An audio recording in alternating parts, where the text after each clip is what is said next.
ऋषि पंचमी की जानकारी। प्रत्येक बरस भाद्रपद माह के शुक्ल पक्ष की पंचमी तिथि को ऋषि पंचमी का व्रत रखा जाता है।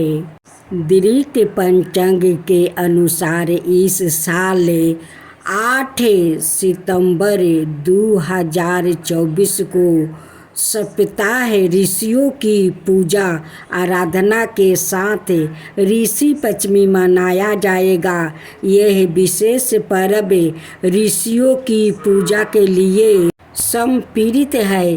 पंडित सूर्यमणि पंडाय ने बताया कि ऋषि पंचमी का व्रत महिलाओं द्वारा विशेष रूप से मनाया जाता है, लेकिन इसे पुरुष भी कर सकते हैं। इस दिन सप्ताह ऋषियों कश्यप, अत्रि, भारद्वाज, वशिष्ठ, गौतम, जम, दिग्नि और विश्वामित्र की पूजा की जाती है।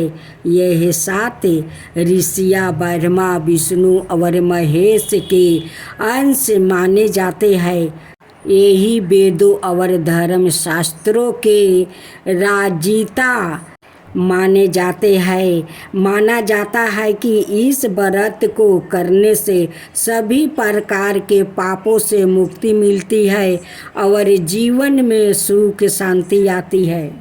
ऋषि पंचमी करने की पूजा विधि। आचार्य पूर्ण पंडाय ने बताया कि इस दिन श्रद्धालु स्नान करके शुद्ध वस्त्र धारण करते हैं और सप्ताह ऋषियों की प्रतिमा या चित्र के सामने दीप जलाकर पूजा अर्चना करते हैं। पूजा में पंचामृत, पुष्प, चंदन, धूप, दीप और बिना प्रकार के फल फूल अर्पित किए जाते हैं। पूजा के दौरान ऋषियों की आरती और मंत्रों का पाठ किया जाता है और व्रत कथा सुनी जाती है। इसके बाद श्रद्धालु निर्जला या फलाहार व्रत रखते हैं और दिन भर भगवान के साथ सप्त ऋषियों का ध्यान करते हैं। सप्त ऋषियों के स्वर्ण की प्रतिमा बनाकर ऋषि पंचमी के दिन किसी योग्य ब्राह्मण को दान करने से अनंत पुण्य फल की प्राप्ति होती है।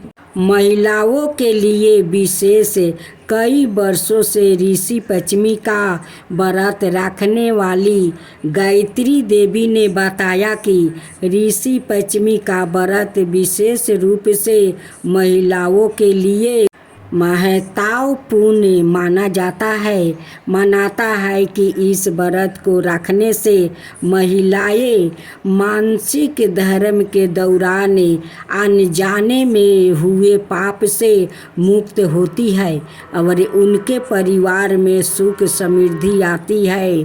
ज्योतिषी की माने तो इस दिन पूरे देश में श्रद्धालु बड़ी श्रद्धा और भक्ति के साथ सप्त ऋषियों की आराधना करते हैं और अपने जीवन को धर्ममय बनाने की कामना करते हैं।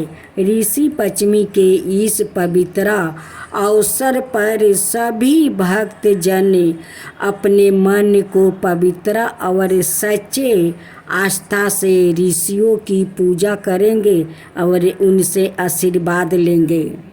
आज आप सुने ऋषि पंचमी कथा। सतयुग में विदुर नगर में सयंजीत नाम का एक राजा था और ऋषि तुल्य थे।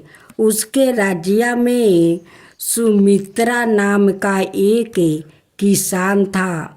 उसकी पत्नी जयश्री बहुत पतिव्रता थी। एक बार बरस ऋतु में जब उसकी पत्नी खेती में व्यस्त थी तो वो रजस्वला हो गई। उसे पता चल गया कि वो रजस्वला है, फिर भी वो घर के काम काज में लगी रही। कुछ समय बाद पुरुष और स्त्री दोनों ने अपना पूरा जीवन जिया और मर गए। जय श्री कुतिया बनी और सुमित्रा रजस्वाला स्त्री बनी। सर्प के आने के कारण बैल की योनि को प्राप्ति हुई, क्योंकि राजस्वाला दोष के अलावा उन दोनों में कोई दोष नहीं थी। इस कारण उन दोनों को अपने पूर्व जन्म का सारा विवरण याद हो गया। वो दोनों अपने पुत्र सुमित्रा के साथ कुतिया और बैल के रूप में उसी नगर में रहने लगी। परमात्मा सुमित्रा अपने अतिथियों का पूरा आदर सत्कार करता था। अपने पिता के श्राद्ध के दिन उसने ब्राह्मणों के खाने के लिए अनेक प्रकार के भोजन बनाया। जब उसकी पत्नी किसी काम से रसोई से बाहर गई हुई थी, तो रसोई में खीर के बर्तन में एक सांप ने जहर उगील दिया। सुमित्रा की माँ कुतिया के रूप में दूर से सब कुछ देख रही थी।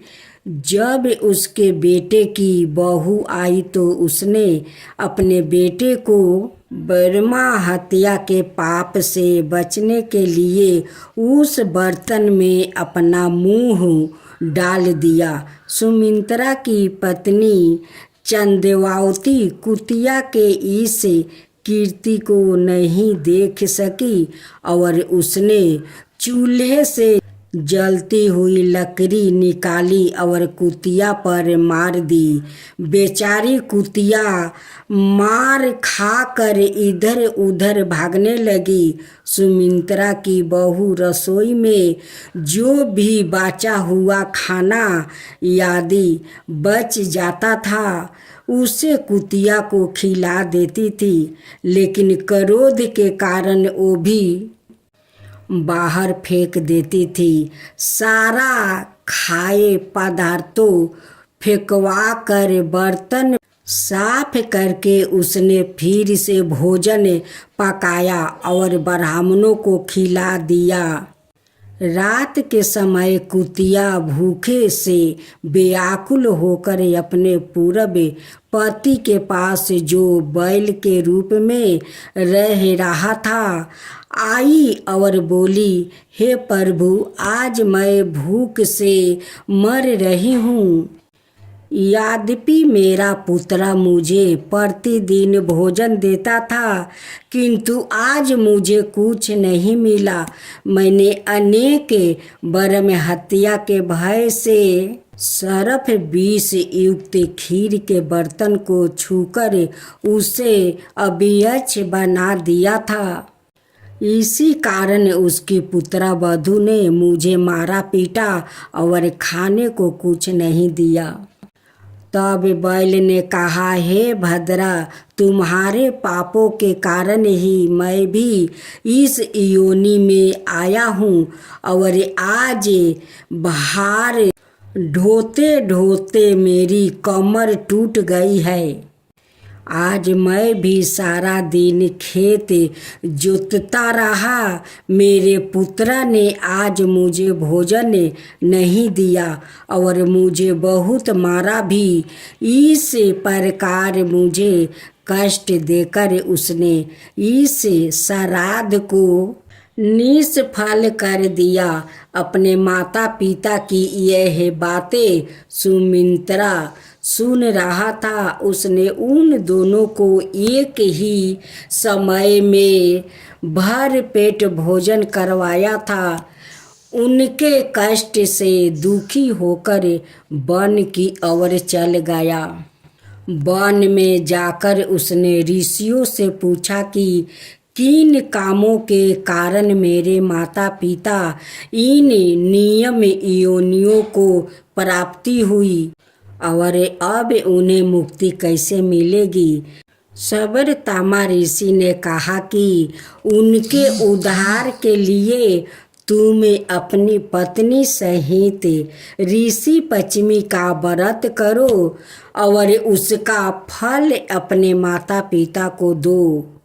भादो मास की शुक्ला पंचमी को दोपहर के समय मुंह साफ करके नदी के पवित्र जल में स्नान करो और ना रेशमी वस्तु पहन कर अरुंधति सहित तपस्वियों का भोजन करो।